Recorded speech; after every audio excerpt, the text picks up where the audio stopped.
Dear Mama, it's time to tune in to your creativity with intention. It's time to liberate yourself from the false and often unattainable idea of how your creativity is supposed to look. It's time for you to decolonize by divesting from grind culture, ableist productivity ideology, formulas, and comparison. It's time for you to rediscover the joy in your art. And we are excited to take this deep dive during Black Mama Creative Week with Akilah S. Richards, a Fair of the Free Child podcast, to learn about unlocking creativity through ritual. We hope this episode inspires you to create new rituals to fuel your creativity. As always, thanks for rocking with us. Don't just listen, subscribe, and follow us on all social media platforms at Dem Black Mamas podcast so you won't miss an episode. Please keep emailing us, keep engaging with us through social media comments, your reviews, and SoundCloud comments. Keep sharing us, even if it's only with one person. If you're a new listener, welcome to the ride. Invest in us by becoming a DBM patron, buying merch, or giving a one-time donation. For full show notes, check our website, demblackmamas.com. Now, let's get free, y'all, and jump into episode 32 of Dem Black Mamas.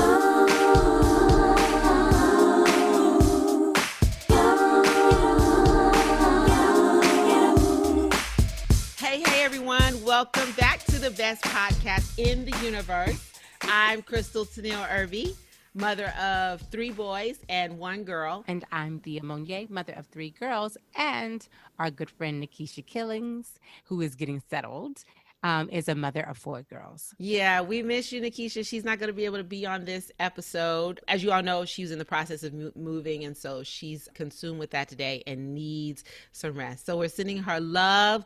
We miss you. We hope you're sending us energy that we're able to maintain focus. And we have a guest, so it can go. So we're hoping. I'm the worst culprit of it, I think. So this is our Black Mama Creative Week episode. Yes. We started Black Mama Creative Week last year. Our theme last year was Motherhood is Not the Graveyard of Dreams. Mm-hmm. Our theme this year is Ritual in Creativity, not Ritual and Creativity, Ritual in creativity, because we firmly believe that ritual should be a part of your creativity. And we're going to talk about that later with our guest. Special guest. That I am supercalifragilisticexpialidocious excited about. So our guest is Akilah S. Richards of Fair of the Free Child podcast. So we're really excited to have her on. It's long overdue, but perfect timing. Yeah. So our lineup is as usual. We'll start out with the church announcements, then we'll roll into the mac and cheese, and we'll have a collection plate cost, and we'll close out as always with Black Mama Say. So let's just roll into here we go, our church announcements. And we really need this right now, y'all. We do. We really need this. We do. Here we go. Hello, beloveds. Here. I'm sorry. I was agreeing. I was at church. I thought we were at church. I'm sorry. Okay. Started from the top. Y'all didn't hear that part. Okay. Here we go.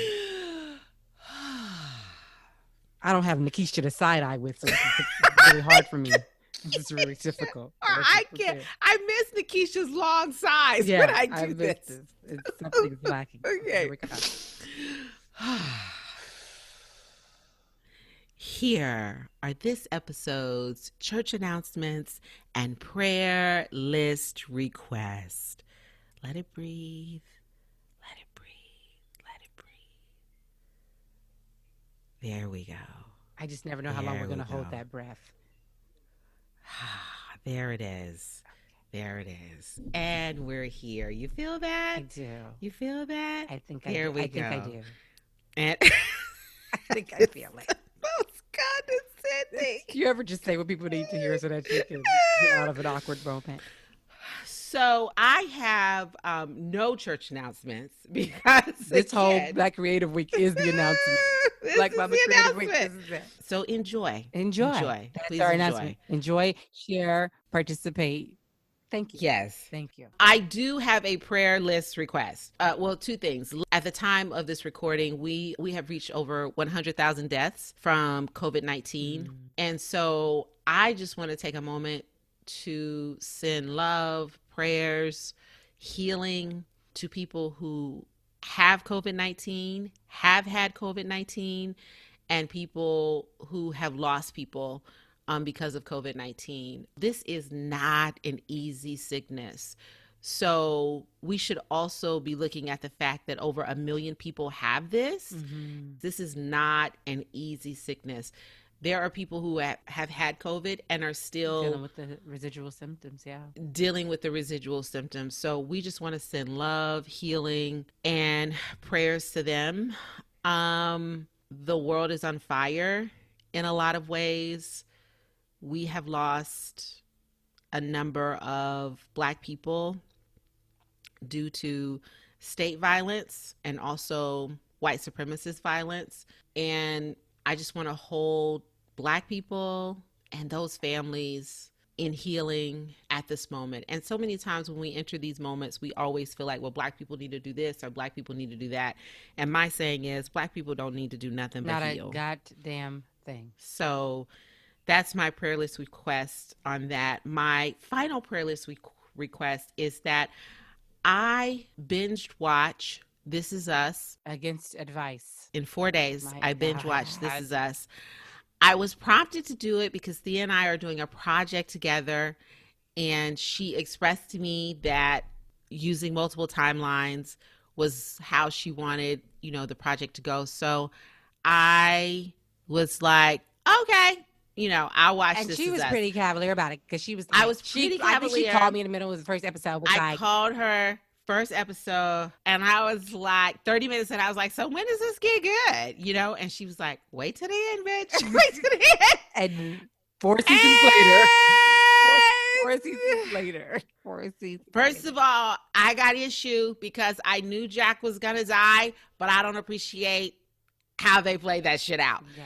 I am not a Randall fan. I know. And that's where I am right now. That's where I I am was emotionally raw and I am still recovering. So if you all could please wrap your love Wrap it. around me. This was against medical advice, or at least friendship advice, that she proceeded to bulldoze through. I couldn't stop I know. watching. I had to continue to watch. And now I don't even know if they're going to be able to. We don't know when they're what's going to gonna start happen. recording the next We are just season. where we are. So We are just where we we're are. just where we are. So y'all pray for me on that. And those are all my church announcements because, due to COVID-19, all my stuff is still canceled. So that is where I am with that. Thea, I'm sure. I'm sure. Number one, because you're in LA, which I have deemed protected territory. It's not even a part of the United States. It's like the You're in invisible district. What is California. it, District 13 that they thought was District on? but it's still 13. there? Thea's in District 13, so I'm sure you have some church announcements. I mean, I echo for sure the prayer request, Yeah. including This Is Us. We're definitely in a season of, transformation and change. It's funny because, Mhm.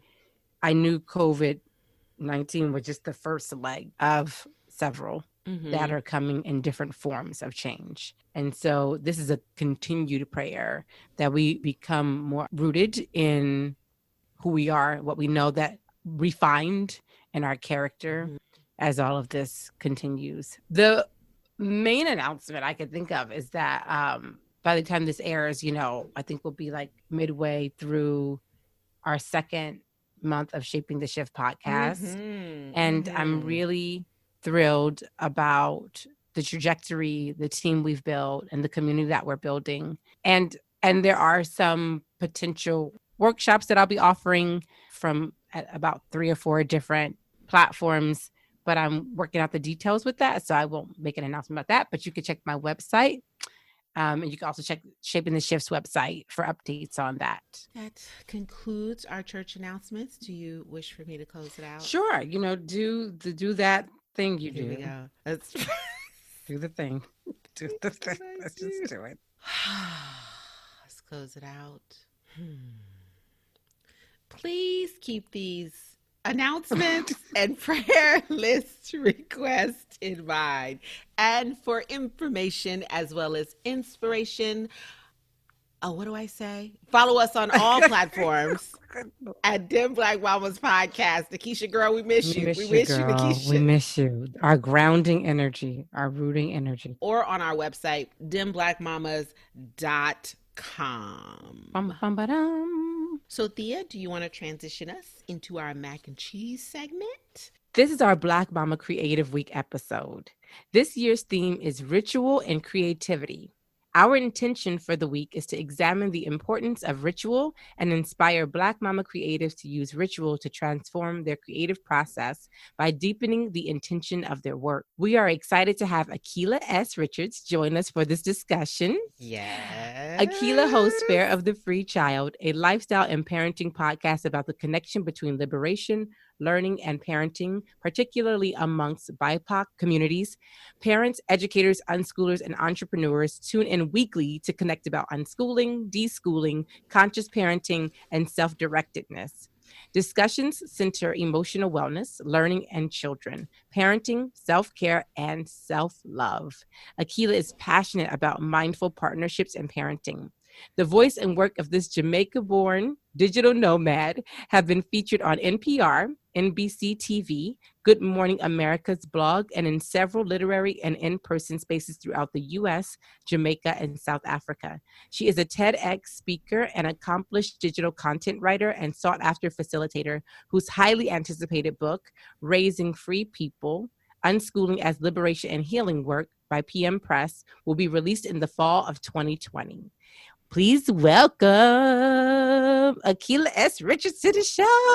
Hey! Look, I put on eyeliner for us, okay? I was so excited. Yes, so cute. I put on like liner and shimmy because I was so it. excited about this space. I want to say you really need to teach a class on how to write a concise, direct bio. Like I was like, this is how you do it. Thank you. The one thing that was not in there, and I must say one of my favorite Akilah moments, is when you were on Steve Harvey. Oh, yeah. Talking about unschooling. First of all, I didn't expect you to be on Steve Harvey's show. Secondly, the way that you held your own in what could have been a hostile environment, but when you were talking... She would call it a schoolish environment. Oh, is that what we call it? Yes. That was schoolish like foolish. Yes. I got you. Words matter. For me, it was a moment of we can go into spaces that people don't expect to see us in, and not even have to go in a hostile way. Yes. You didn't go in trying to prove anything. I felt like you were so light in that moment. Thank you. You know? And I appreciate that you are narrating the thought process that I went through when I decided that I would do the show. Because I talked about how that process was one where at first I was like, yeah, nah, for like all the reasons. And even in my communication with the producers, I could see, and then Lord, even when we got there, it was very much like a us against them and a, ratings thing. And like, it wasn't about the work. Right. And it also wasn't even about understanding. That part surprised me. I didn't expect it to be like deep, but I did think it was like, oh, let's actually explore like why different parents are doing these different things. I did have that expectation. And when I realized that clearly that was not the motherfucking case, that's when I was like, you know what? One thing I knew, I made a promise to myself, what I'm not going to do is get on there and like battle other Black people. So that centered me a lot. Whenever the moment would come up and somebody said some crazy shit or what felt like crazy shit, I was like, you know what? This conversation doesn't need to happen right here. Let me stick to what it is that I feel like I hope can explain the choice. That's really what I was rooted in at that time, because all other parts and aspects of me was like, look, if you Black, like on a different... Yes. And when it comes to media stuff like that, one of the things I've learned to keep me centered is, what is my goal? Yes. What message do I want to get out? They have their agenda and their goal and their message. But as long as I get on there, I can say the same shit over and over. No matter what question they ask me, I'm gonna be like, well, we on Fair the Free Child podcast. Yes. It was really, really powerful to see. And in the end, I mean, even Steve Harvey was like, you know, you need to be the representative for this. Yeah. You go. And was like so against the whole point of it, but okay. Right. To have a representative. But so that was one of my favorite Akilah moments. I loved it. Thank you. So I think, you know, it's really important to, if we dive into a conversation, to like have clear definitions. So we'd love to know what your definition of ritual is. So many people use that word differently. I love that because I'm not schoolish. My definitions are agile. You know, they are going to pivot and vary and be dynamic like me and my experiences. And so now in this moment, ritual for me is really about turning something that feels useful into something I do more intentionally. That's all. Just something that I find useful into something that I do more intentionally. Because of course, different rituals call me at different times, you know, and different things that you work on call for different rituals. So they're really intuitive for me and super simple and fluid. Yeah, but anything that feels useful, that I make it a point to be intentional about, you know, doing consistently. I like that because people think they have to do so much. And I remember teaching a workshop on how to create self-care rituals. And I literally said the same thing, like take something you already do, like brushing your teeth and add an intention to that. And now you have a ritual. Really, like it's just because your framework is going to be different when you do that action, but you don't necessarily have to change the actions that you're already doing. You just have to add the intention to them and give them a different meaning. Totally. Yeah. Because we ritualize things whether we know it or not. All you the know, time. Yeah, exactly. So it's like if I'm intentional about it, all it means is that it's, you know, a way that I feel like I can use it instead of like it using me or affecting somebody else in a way that isn't useful. I like that you said it's agile because I think sometimes when we do think about ritual, we think rigid. Yes. Exactly, Crystal. Yeah. 6 steps for blah, blah, blah, blah, blah. Yes. Yeah. And that we're going to get a certain outcome or a product at the end. Like if I do this ritual every single day for this many days, this is what's going to happen. Yeah, it's like that's a formula. Yes, exactly. Right. That's it. I like that you bring that up too, because it brings up the connection between ritual and expectation. I think what you said, Crystal, is important to tease out because for me, I don't do a ritual with the expectation of a specific outcome. It's not for what I want to accomplish. It's for how I want to feel. And ritual is tied to relationship for me. Oh yeah. So it's really about process and how I'm relating to process, how I'm relating to a thing or a person or an energy versus like, I do this, you're going to do this for me. To me, like I said, that's a formula. Yeah. But now your platform, Raising Free People, which I love, is rooted in liberation. Can you kind of bridge that gap for us? Like, what's the relationship for you between ritual and liberation? For me, I think it's white supremacy that tries to like intellectualize it and turn it into, as Crystal said, a thing that's like, you got to do all these things and you got to do them exactly right at 11:11, and blah, blah, blah. You know, otherwise it's not going to happen, and you got to be woke as hell, and your kids got to, you know, like all of these things that become barriers to the very thing that we're saying we want to work towards, which is just a sense of what I like to call confident autonomy, that I am me, and being me is something I do well solo and in community. You know, I own myself, and in that ownership of self, it isn't affecting someone else's sovereignty. Pause for the cause. Confident autonomy. I got to write that down. Confident autonomy. Yes. It's when people ask me, you know, what are your goals for your children? What do you want for them? That's how I answer it. And I get the question, but that's it. I just want confident autonomy for them. And for me, that is liberation in action. So liberation is more than a concept, obviously, right? Like, but it also is practice and language. And so for me, when I think about liberation work, it is very much tied to language and practice, which is all ritual is, so that I can recognize when the work is working, and when I can recognize that I am in control. You know, all these things around us that feel like, man, I'm not in control. For damn sure my kid's not in control. Ritual is liberatory because it reminds me of the thing that I can control. Like I just mentioned, how I want to feel. I absolutely always have a level of control about how I want to feel, not how I feel, not how I feel, how I want to feel. And so ritual is liberatory because it walks us either towards how we want to feel, or it helps us work however we're feeling out. Right. And you know what, Crystal, when you mentioned the rigidity, I'm just gonna pull this together. I'm just gonna gumbo this for just a moment, y'all. Yeah. I was thinking about this with Ifa, for those of us who practice in the West, and maybe our practitioners are in Nigeria or in another part of the world. And so a lot of those rituals are done in person. And I was telling my friend, it's going to be interesting to see how rituals evolve because they have to be agile. People will still need to engage Ifa practices. And so will there be times something that we once used something concrete for in person, we now use song or voice for, because that can travel over the phone or, it'll be interesting to watch. That's something that I love about Afro spirituality in general, is the agility of it and the ability to adapt. People think of it as a very rigid, primitive thing. That is so true. They always you got to go off somewhere far away to study for a very long time. And not that there aren't obviously aspects of study, but when you talk about it being agile and resilient, Thea, like I think about even for us as Black people who were not born in Africa, right? And how there's so many rituals that have carried on. Not only are they agile, they are inherent to a sense, because there's so many things that my grandmother and her sisters did that it's not necessarily because they saw it directly. They experienced it, they intuited it, they agreed on it together and brought it back. That I now can do my research and be like, Mama, do you know that this thing that you're talking about, my Nigerian friend said that that's actually what their grandma... It can't leave. Yes, right. And that rigidity is also a mark of capitalism. Capitalism wants a That's right. And an outcome. And an outcome. Word. Give me a blueprint so I can replicate it and I can sell it. Yeah. You know what I'm saying? If I tell you that it's an individual thing, if I tell you to add something to what you're already doing, how do I replicate that, and sell that to the masses? That's right.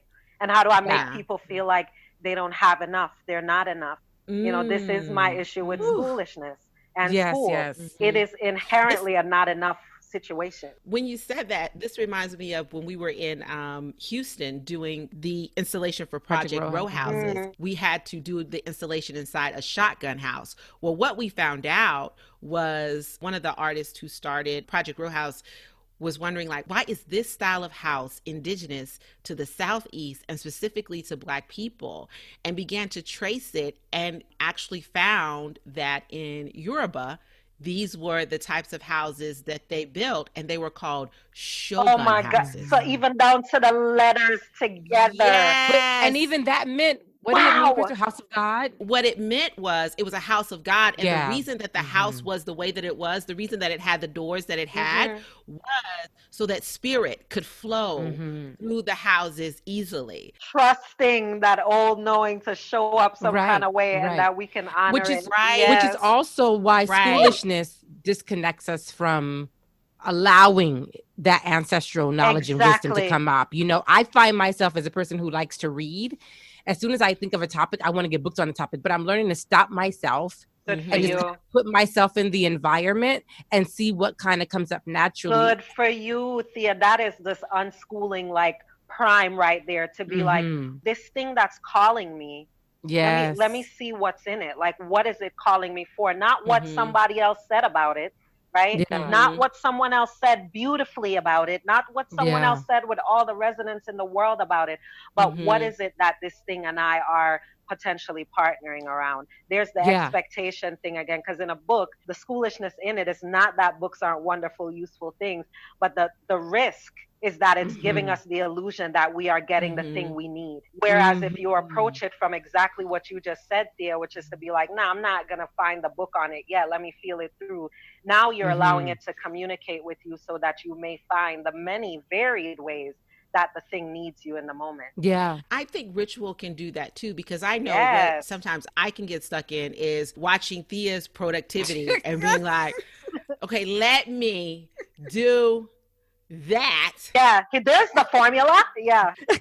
Right. There's the formula, right? But if we allow ritual to be agile, like you said, then we adapt it to us. And it's like, well, what am I supposed to be? It's going to be the crystalest one ever. It's really beautiful. And I think what you all are saying too ties into this being Black Mama's Creative Week, because for us as creatives, we sometimes don't start because we can't see the outcome. We don't start because we don't trust our own process. And we feel like we have to do it a certain kind of way, wake up in the morning, use a certain type of pencil. So before we can even begin to unearth and enjoy this creative spring that's coming up within us, we are finding ways to contain it and control it and direct it without first allowing ourselves to explore it. That's right. There's the curriculum. Let me plug in instead of let me feel it out and partner. Yeah. So what I do is use ritual to protect me from doing that.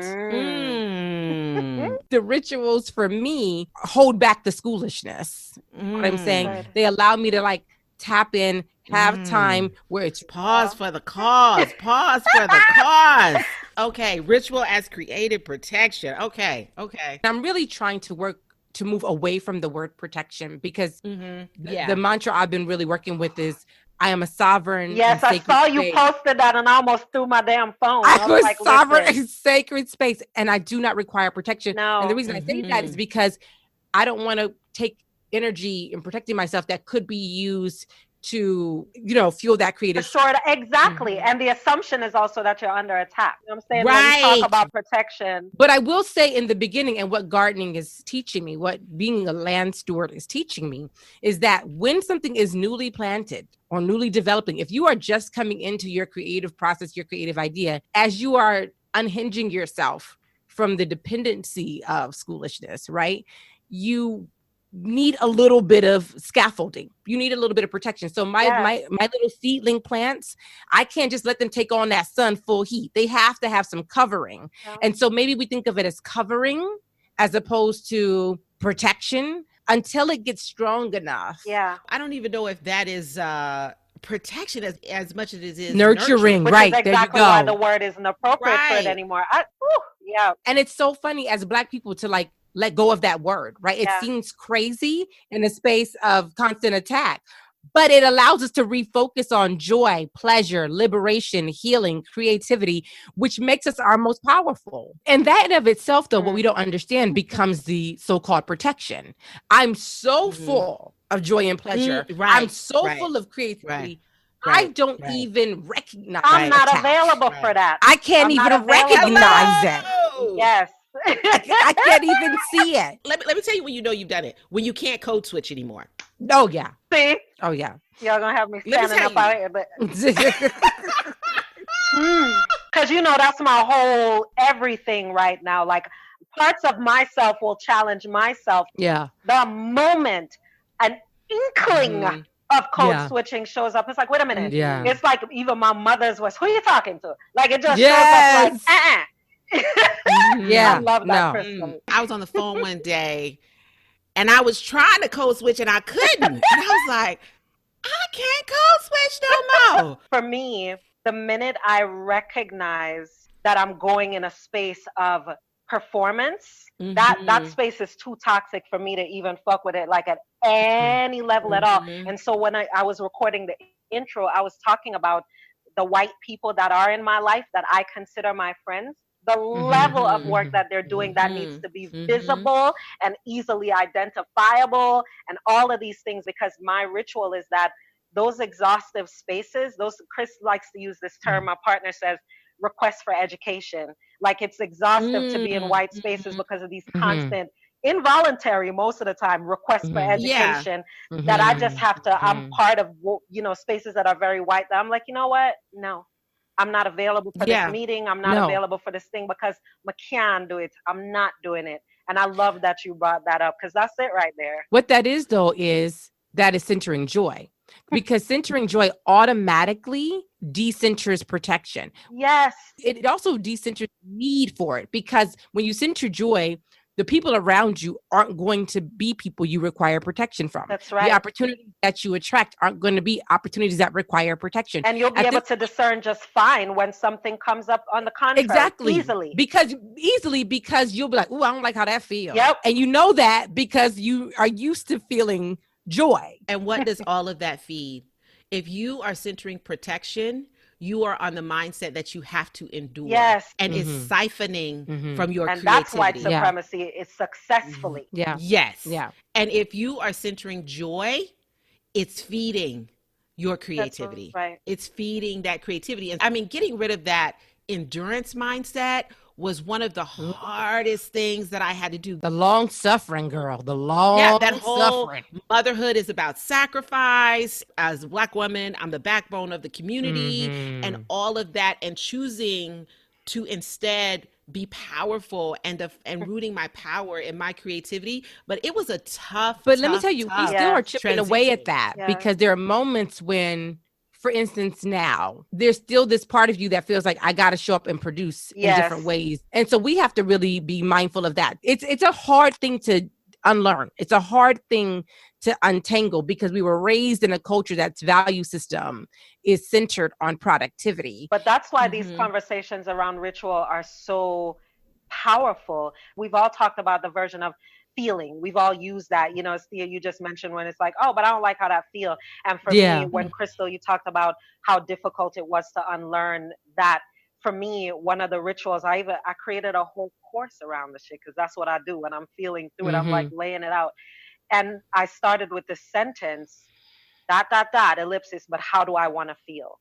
You know, but how do I want to feel? Because the but is right away an interjection of, I recognize and hear all the other things, but it's actually, but how do you want to feel? Yeah. That ritual of looking at it and asking myself that question, even not just for myself, but in relationship to my children or my primary partner, where I'm like, oh, I'm about to blow up on somebody right quick because but how do you want to feel? Do you want to feel like I blew that shit up and I'm right and I'll forever right? Or do I want to feel like, damn, I really listened to them? And then when I did get mad, it was from a space of, okay, this, as opposed to like wielding my power. So that sense of saying, but how do you want to feel? And ritual, any version of your ritual around that is your way of stepping outside of that sense of protection and tapping into the power of feeling that we understand it.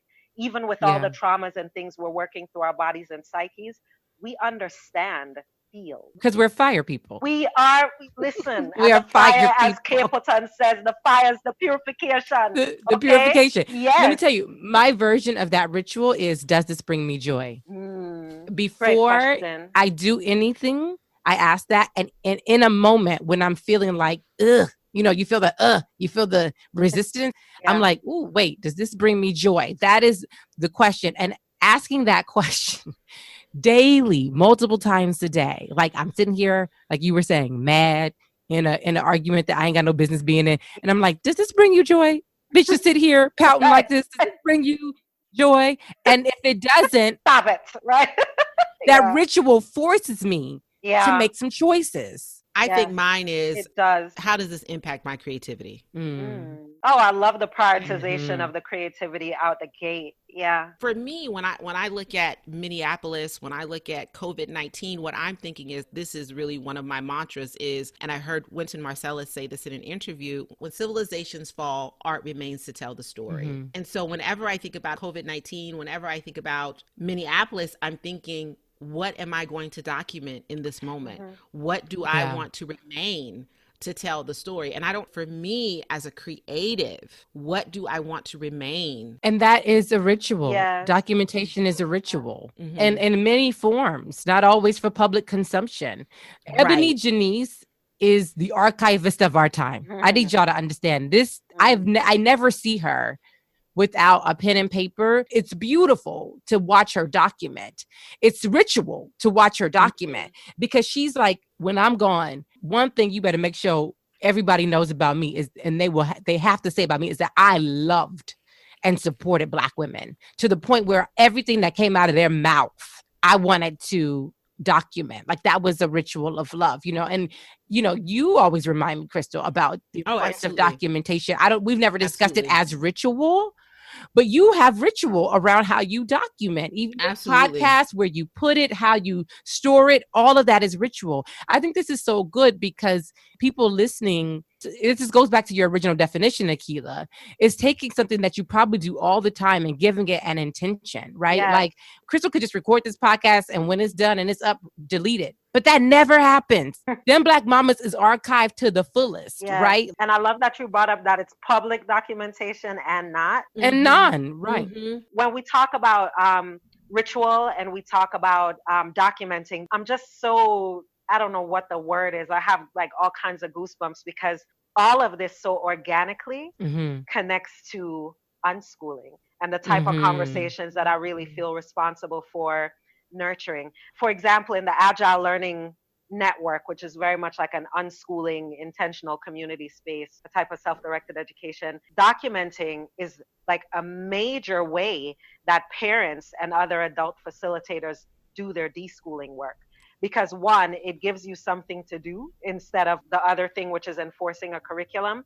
And it also gives you an opportunity to be a witness, not just someone who's seeing what's happening, but a witness. You see it, right? So you can witness this thing. You can become the observer, which is another ritual that I love. Listen. Oh, tambourine. In Agile Learning, when you chronicle these things, when you document and when you encourage young people also to document, what you're doing is you're building a trust-based relationship with what you are witnessing, with what you are feeling, with what it is teaching you, with what it calls, right? Not only what it calls in, but also what it highlights, the stuff you don't know. Like when my daughter was little and was like getting frustrated with why the cookies wouldn't turn out exactly how she expected them to turn out. She had to ritualize the process of cookie making. She had to document what happened when she used this much that and this much that because she didn't want to actually measure. And I'm like, you don't need to measure. People make things without measuring all the time, but you can. So through that process, she learned not just how many, I don't know, teaspoons of whatever the fuck goes into whatever the fuck. What she learned was how to trust herself, to go through a process to get the result that feels good for her, and that she can apply that to different things. And that is so real in our culture. Whenever I ask my mom, well, how much milk did you my put grandma in would tell the me, macaroni? she almost she's gets like, offended when I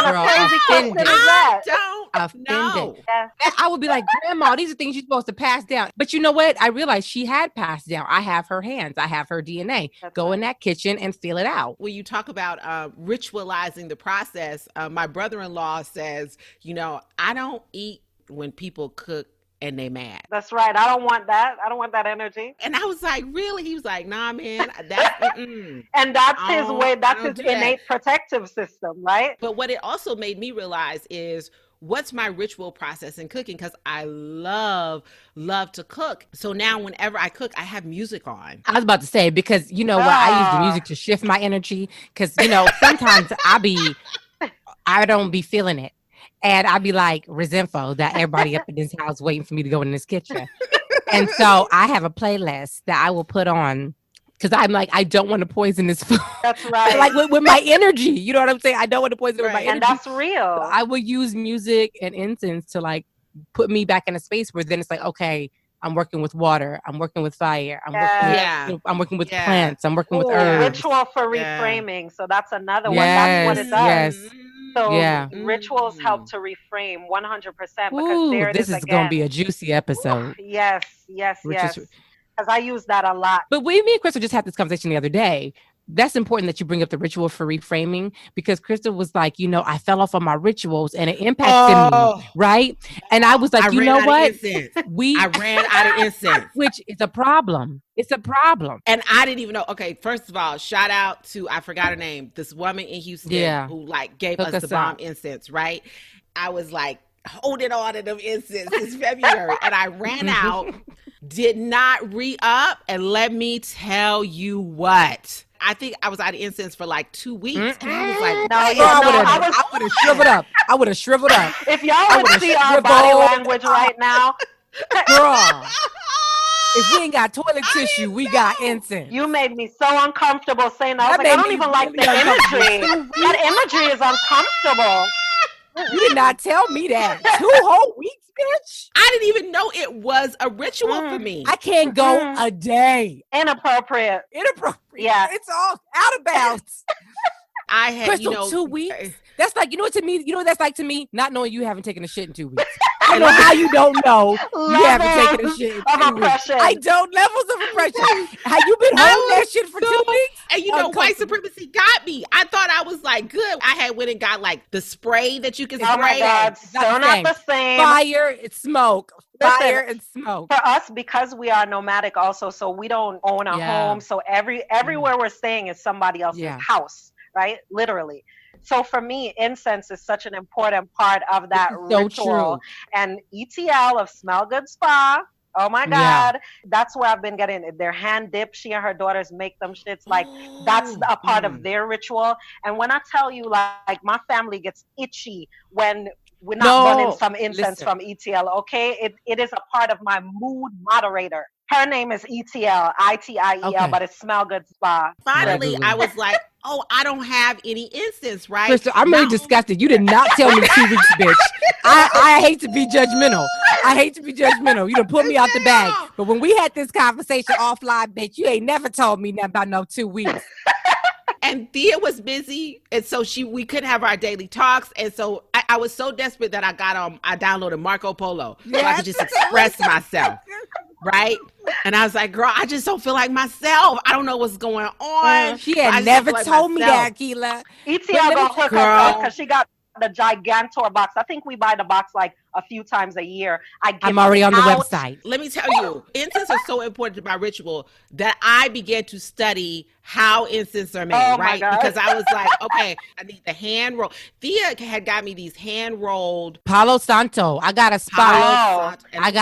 And they burn for a long time. Yes, they do. I love Palo Santo. Yeah, the energy is so real. Yes. Oh my God, I'm on her website. You see what I'm saying? And you can customize yours, or she recommends. Crystal, I'm on it. Oh, let me go get my stash. I'm about to spend a check. I was just right now. Get my stash.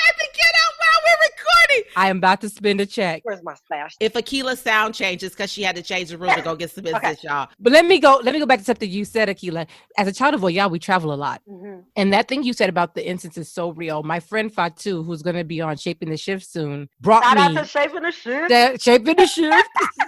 How do we say it? Shaping the Shift. Shaping the Shift. Yeah. Which Akilah kicked off. She was our first guest on Shaping the Shift. We might not even be able to get to that, but y'all go listen. When I was traveling, I had to create rituals. This is so important, y'all.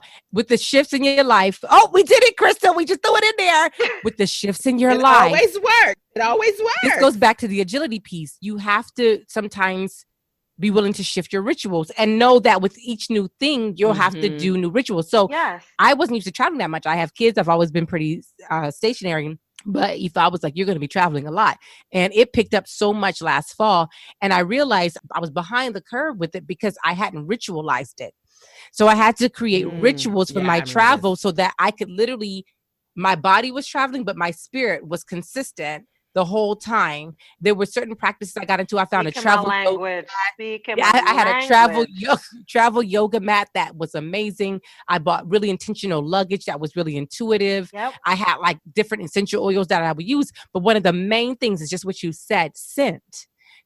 I had to burn an incense wherever I arrived first to claim the space. Same. To like make it mine. And so there's this incense that I always, even when we were in Houston, Crystal, I would have that. In fact, I packed it and took it with me. And Crystal was like, did you take the incense, bitch? I surely did. I actually. You could have took all the other ones. Why you didn't leave those? I love this conversation.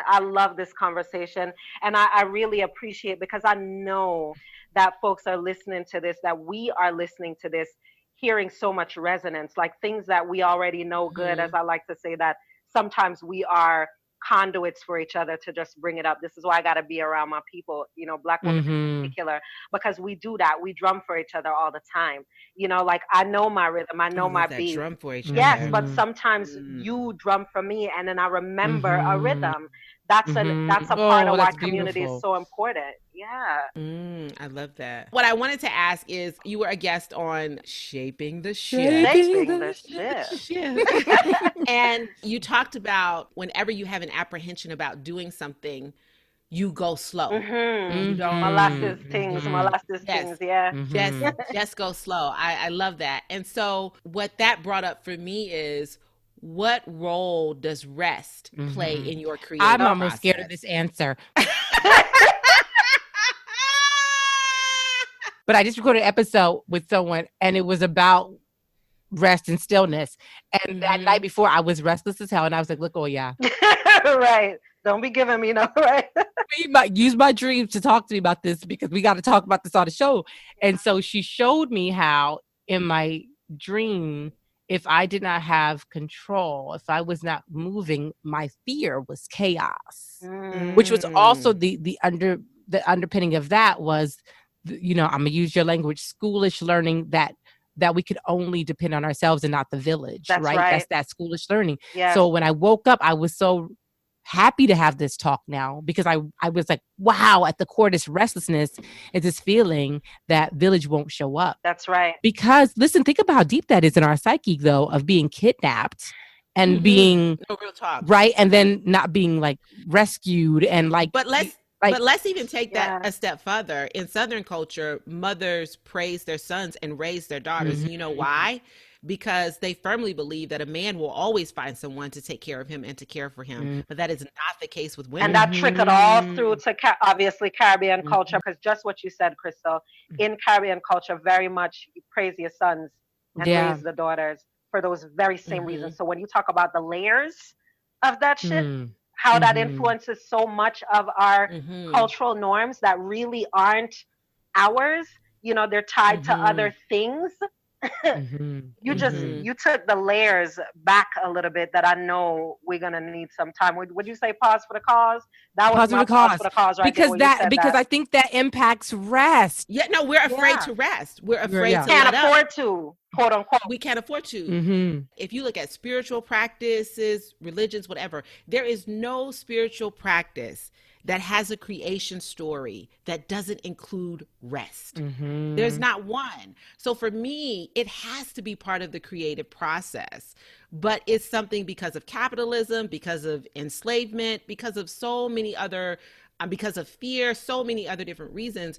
It's not in our creative process. And for Black Mama Creative Week, if we're really going to take this to another level, I don't want to just talk about what you're producing, what you're doing when it's out. I want to talk about, how is your process liberating? Yes. How is your process liberating you? So what role does rest play in your creative process? A major one. And it's another one of those things that my definition of it is agile. I'm really learning to decolonize my definitions in that way, because rest for me used to just be a synonym for sleep. So it's like, oh yeah, no, I'm not really getting any sleep. Blah, blah. But I learned, or am learning, that there are many ways that I can rest, and sleep is one of them. So I can rest my mind from a topic. I can rest myself from a decision in a moment. Like, I've just taken rest to be a much broader thing than, again, the idea that sleep. So, I got to have on this much megahertz of this kind of music, and I need to lie down and get my 6 to 8 hours. No, sometimes I can just be like staring out my apartment window at all the green stuff that I get to see, and just be with that. For me, is also a form of rest. Also, as I talked about before, opting out of requests for education of all sorts, whether it's from pervasive whiteness or whether it's from schoolishness, which sometimes are connected, but schoolishness is all over.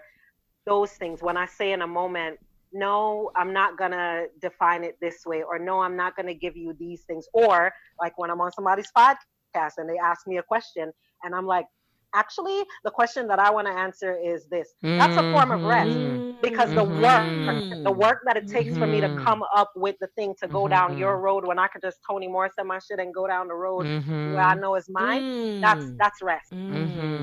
I love that. I love that. If you haven't listened already to the Shaping the Shift episode, that's brave. That's brave. That's brave. Yes.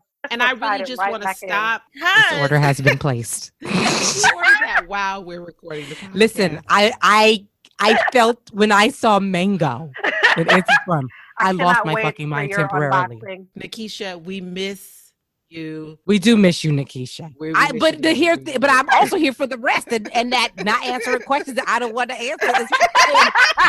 I am multi-dimensional.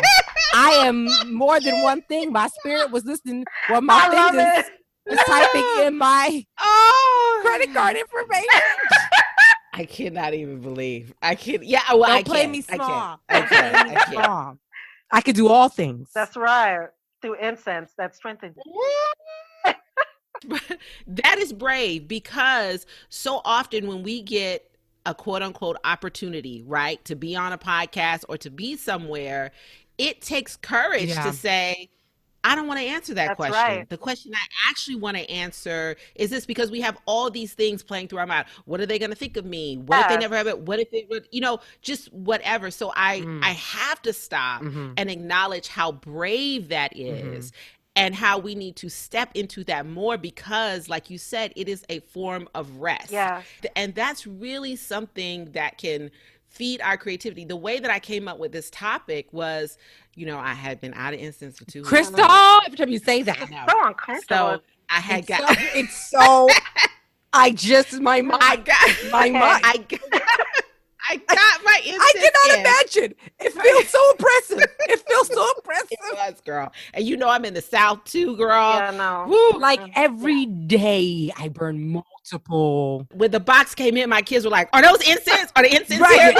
And I have them stashed in different parts of the house. So there's like some where I create, there's some by the altar, there's some in here. And then let me tell you this. This is, and we're gonna get on topic. I promise, Crystal. I don't like when people my good incense for the bathroom. That is good. There's some regular ass incense that you can use. The basic ones, the Amazon ones. Well, now you don't ever have to expose yourself or your family to any of the other regular ones. Wait. We are done with regular ass incense here and now. Today it died, because you don't have to choose between good ones and bad ones. You don't, girl. Yeah. Okay, I'm done. Together. And this feels on topic to me, because it is. No, it really is. No. It really is, like, legit. But I want to say, though, like, the way that I came up with the topic for this is through rest. Yes. And I took a day where I didn't do anything, and I'm reading a book. I sat in my chair by the window and read the book all day. And I kid you not, when I got up that night to wash my face, because washing my face is one of my rituals to invite in sleep and dreams, right? And this came to me, the importance of ritual in creativity. And I firmly believe, had I not rested that day, had I just kept going and going, because I was so frustrated because I couldn't come up with a topic or a theme for Black Mama Creative Week yet, like it hadn't come to me.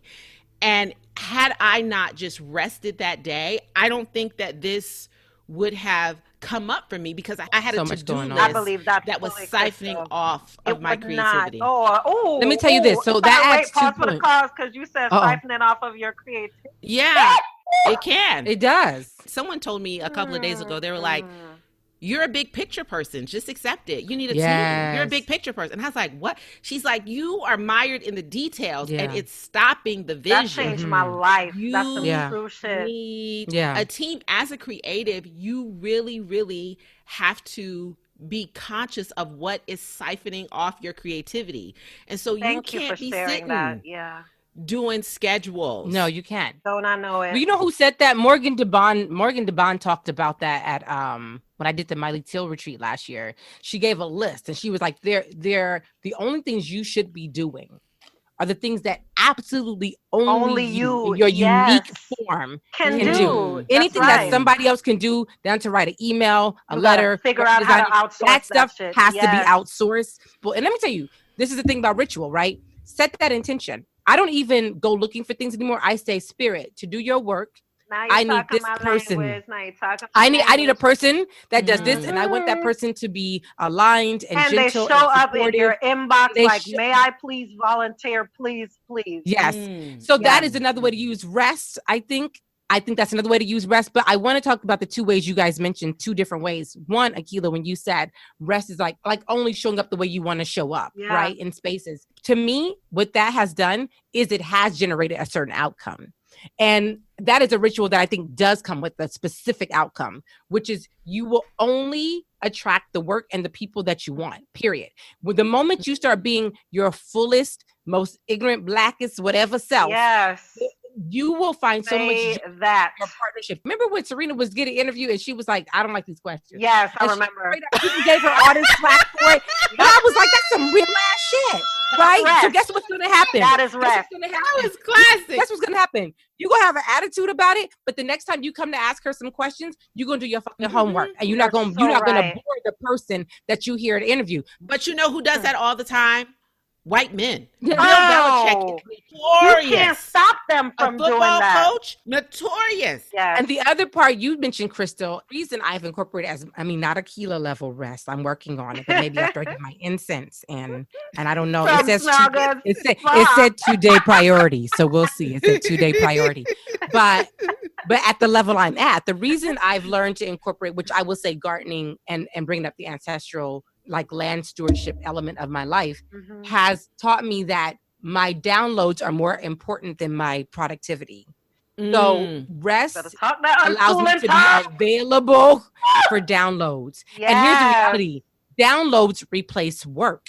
It is no work to download something. And not only that, whatever you create from that download is effortless, has no resistance, and is highly effective. And come with its own ecology. So the download itself also comes with the resources. Yes, comes with the resources. Because the reality is that when you were doing it the other way, and you were relying on your thoughts and your energy and your knowledge and your direct thing, hey, guess what? It was probably coming out great, but not as amazing as it could have come if you had just sat your ass down and welcomed the download. How did it feel though, to accomplish? Yes. It felt like you climbed the mountain because you did. It did feel like that. It did, and you had an outcome that you expected to do a certain thing because of how much work you put into it. Yeah. The reason I don't have a attachment to the outcome is because I didn't create that download. I just facilitated it. So now I don't have to have an attachment to the outcome. Oh, Thea. Akilah said, oh. Thea. Let me tell you, this was supposed to be branding black. I'm going to talk to Akilah about branding black. And Is that what we were going to talk about? That's what I was going to talk about. We did brand the incense, lady. We did. No, but I was struggling with those questions. I didn't want to send them basic ass questions, but it was like I couldn't come up with anything, right? And let me tell you how spirit works. I actually sent those questions in a Zoom invite and nobody got it. Nobody got it.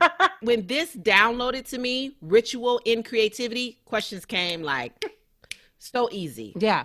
And on the receiving end, when I saw the questions, I was just like with Shaping the Shift. When I saw the questions, I was like, we were so happy about those questions. Yes, because they worked me too. And I love the opportunity to do that. So your questions, just so you know, right? Like, and of course you know this because it was a download and not an intellectual thought that you blah, blah, right? Because you unschooled that bitch and said, let me feel through it, let me trust it, and let me show up.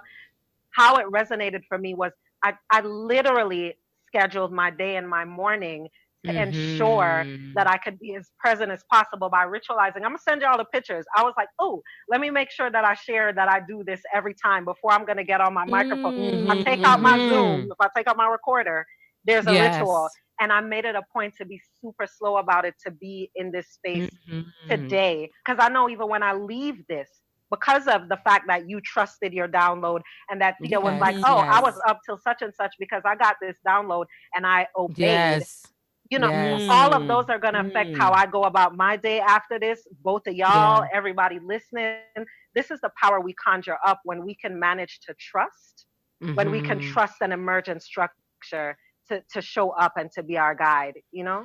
When you said that, Akilah, the other thing that came to me is rituals change your time and your sense of time. Rituals bend and shift and change your concept of time. I have a training to do next Wednesday and I'm recording. I always record on Oya days for Shaping the Shift. And I do that so that I can have the most energy around change and transformation. But I have a recording schedule. And then people were like, oh, we want to do this training with you this day. And they were setting up times. They were like, how long is it going to take? I said, well, the recording is an hour, but I don't want to feel no kind of way while recording this. So I'm going to need 2 hours. I'm gonna need to block off this amount of time for my joy, for my comfort, for my presence of mind, which is exactly what, Akilah was just saying. Like, it does, rituals change your time, but also going back to the downloads, it saves you time. The reason I do spiritual work first every morning is because if I do that first, I find that I use my time better the whole day if I go to spirit first. Yes. I cannot remember who said it, but doing spirit first, they were talking about meditation, and they said meditation helps me catch the day, not chase the day. I cannot remember who said that. I think I told you that. Did you tell me that? That was during the Passion Planner time. No, but really, because when you start your day spiritually, it changes time. It shifts time. You've done the most important work already. So everything after that doesn't feel so urgent, so time sensitive. Yes, it changes how you experience time, doesn't it? Because the whole idea of like not having enough, there it is again, that not enoughness, and that's not in place. We know, y'all hear from right. When that feeling of not having enough, when that's not there, because that's also a tool of white supremacy. When that's not there, you have so much access to creative expression. Yes. So and it could be much. different. It's not always like me getting up to my altar. Sometimes what spirit will be like is go have your tea and go sit outside, and that's your spiritual time. Or make up your bed. Yeah. Make up your bed. That's a big one for but me. the Making my intention bed. is a spiritual connection. Yeah. Right. The intention is that. Yeah. But see, that's when we have to let go of the rigidness. Right. Absolutely. Yeah. Because this morning it was writing that piece that downloaded and being obedient to that. That's what the spiritual ritual was. But you do have to have the incense. Like that's bitch, let me tell you, like Crystal, I'm so offended by that 2-week period. And now no one will ever be in that situation again. I feel like what people are going to think, the people are going to think I'm not a good friend. I it's feel not like that. It's, it's not you. It's the I did South. think, I'm I in was the like, South. damn, 2 whole weeks. Like, did she check in with her? Yeah. How did your Ride and Thrive not know you was without? You know, I would have Amazon. You know, I would have sent you. You was doing a podcast. I would have stopped everything. I would have stopped We might not be everything able and to sent you some solve incense all of the issues that are happening in the but we world, can solve right? this one. So we can We do that. just did. Yeah. We could do that because I would have stopped what I was doing, bitch, and shit. I know. And then I got caught up in This Is Us, and it was just the whole. She did, girl. Why she binged 4 seasons? Oh my God, how are you? That's a lot. I needed some insight. And now you'll never have that problem again. Never listen. So we know you have to go, so I really want to honor your time. But before you leave, you do have a book coming out in the fall entitled Raising Free People, Unschooling as Liberation and Healing, which is 2 things that we really need to put together. So I want you to tell us just a little bit about the book, why you're excited about it, and can we pre-order? Where do we go to pre-order and all of that? Thank you for asking. Yes.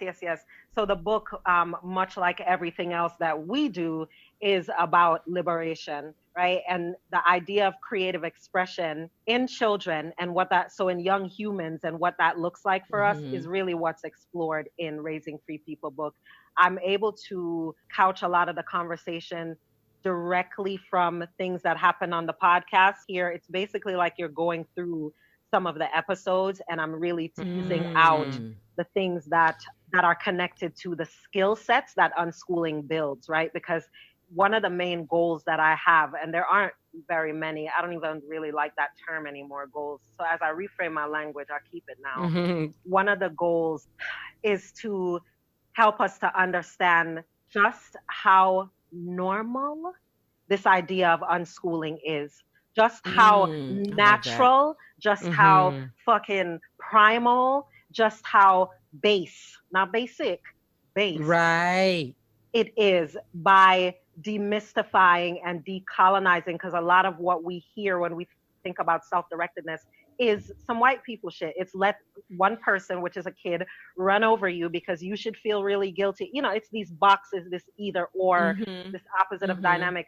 So the book really talks about, amplifies in a lot of ways, the ways that a lot of Black people, non-Black, Indigenous people, and people of color have been doing the work.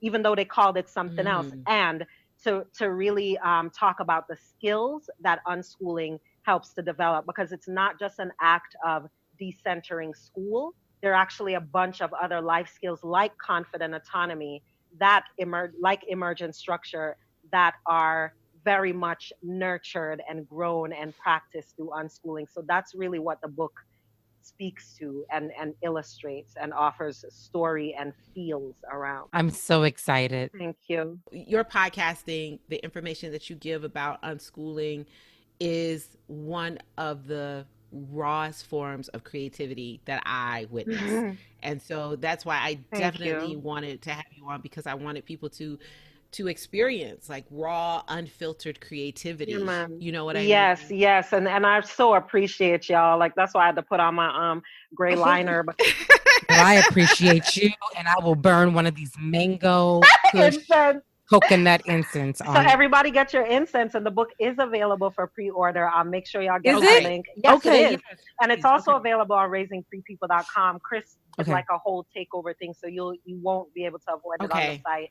So please pre-order today. Yes. Oh, yay. I didn't know that. And when it comes out, let us know so we can promote it, and then maybe we can do a live or something like that so much to talk about it. I would love that. And y'all are my people. I'm so grateful for the opportunity to just be with y'all. I needed y'all today too. Like, seriously. Yeah, this was ritual. You. This is great. This is good. This was ritual. Much love, y'all. Love you. Peace. Love you. Bye, Akilah. Thanks for coming on. You're welcome.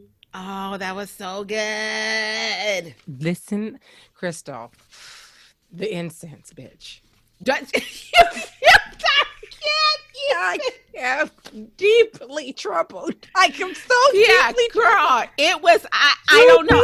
Well, first of all, I didn't even know that it was the incense. You know what that's like? That were a thing. That's like you found out Rashad was having some crazy relationship on the side and didn't tell me for 2 weeks. I know. You found out there was some life-threatening illness. I know it's not that deep, but it feels that deep. But I'm saying, though, you didn't make the connection. No, right. I didn't make the connection. I didn't. Listen, I was out, but I didn't make the connection. Never run out of incense. Yeah, I know now. I know now. Life. Do you hear me? Did you see both? We went from very fluid, very deep. And you're talking to two people who got West Indian blood. Oh, girl, I was out for 2 weeks. I already ordered 5 packs. You ain't got to tell me twice, Krista. I am obedient. 5 packs. I'm so excited. I'm sorry, y'all. I'm sorry. My bad, Thee. My bad. And to find that out in such a way, like on a podcast. I cannot imagine, girl, a day without it. But Thea, when I put it together, the first thing I did, and tea light candles. It was the first thing I ordered from Amazon. I would be more careful and more conscious. So typically, this is the point where Nikisha would usher in the Black Mama Say for this week. Our final segment, Black Mama Say, is where we put our own twist on a saying from Black Mamas, ancestral, current, and forevermore. Today's Black Mama Say is trust and believe. And this was inspired by Akilah. Mm-hmm. It was episode 3 of Shaping the Shift. And Thea asked her, did you ask her most important word? At the end of Shaping the Shift podcast, I ask everyone 3 questions. And the last question is always, what lesson has change and uncertainty taught you over the course of your life? And a single word, and her word was trust. And she goes into this thing about even the way that Black people say it, and she said trust and believe, and that's something that Black people say. So that's who inspired this Black Mama Say. So mine is really, really simple. I know I have been on the Democratic nominee late, but I'm going to take a pause from that just because of everything that's going on in the world right now. And what I want to say to Black people is trust and believe we can heal, and that healing is available now. And I say that because in the midst of the fight, in the midst of the righteous anger, I always want us to know that healing is available to us, and we have the right to heal amongst ourselves, and it doesn't have to be open, and it can take whatever form that we want it to take. So that's my trust and believe, because sometimes I think that we believe, or we wonder, how can we heal from this? And we wonder if we're even capable of healing. I know that was my thought for a long time. So I want to say trust and believe. Black people, we can and will heal, and healing is available. So my trust and belief is trust and believe in who we are evolving into, anger and all. That the fire we feel will not consume us. We are ancestral trees that never burn. We are the people who can hold sun in their skin and their hair. We will not burn. We will not die. If we die, this planet dies, period. We are originals. And so trust and believe in that, and that whatever iterations we are and whatever paces and whatever it looks like, don't be afraid. We are just breaking through to more truer, and yes, I use this in a beautiful way, more primitive, when we weren't thinking about what other people were thinking about us or what we should do. Like we were just on our basic beingness, right? I use primitive to talk about our basic beingness, right? Our inherited beingness that looks like fire sometimes. And a lot of times it looks like other elements, earth, air, water. But when it shows up as fire, we don't fear the fire. We can hold that fire in our skins. We become the fire. We are trees that are on fire and never burn, and believe in it. And I don't want us to walk out here shaming each other for that. It's all necessary for all of our evolution. And so trust and believe. Or get caught up into, well, this is what we need to do. The conversation always turns into, this is what Black people need to do. Trust and believe. Show all the way the fuck up. It's the right time to do it. It's the time. And you've been preparing a lifetime for this. So trust and believe in who you are and who you're evolving into during this time. Ooh. So that's it. I know this is sort of a different episode without Nikisha. We hope that this episode really, really served your creative energy, your creative spirit. We hope that you were inspired. And as always, follow us on all social media platforms at Dem Black Mamas podcast. Thank you all for tuning in. Thank you for supporting all the work that we're doing. Thanks you, those of you who have followed Shaping the Shift as well. I'm really grateful. And we'll continue to lift up this work that we're all doing in these great ways. And your line is, and don't forget to check out our website. Coming. I just wanted to have a deep moment. I'm sorry, I didn't know. Okay, so only one person can be deep. Only one person can be y'all apparently. And don't forget to check out our website, www. Let me just go real basic. DemBlackMamas.com. You can also send us your thoughts about the show. Show us some love and ask us some questions at DemBlackMamas@gmail.com. Let me just sit in my place and play my role, y'all. I didn't know. Because I thought we was being deep. We was coming off of trust and believe. I was feeling something. But it's fine. No, you're right. Sometimes I don't be paying attention. But sometimes you don't. Okay. And so that's why I got from you. Give me some moment, Krista. Give me some credit. You know I'm not good at that. I know you're not. I'm not good at that. Aries are rarely good at that. Please be sure to listen and subscribe to our sister podcast, Intercultured Podcast, hosted by Anya Dula, and Shaping the Shift, hosted by our very own Thea Moye. Please don't just listen, subscribe. And if you're a Black mom in need of love and support, follow Black Moms Connection on IG and join the Black Moms Connection Facebook group. If you're a woman of color interested in starting a podcast, follow WOC Podcasters on IG and join the Facebook group. Sorry, Thea, I just didn't know you were being deep. It's fine. I'm sorry. And as always, we hope that you stay rooted in joy, abundance, and Nikisha's not here, freedom. So thank y'all. That's it. That's all we got. We ain't got no more.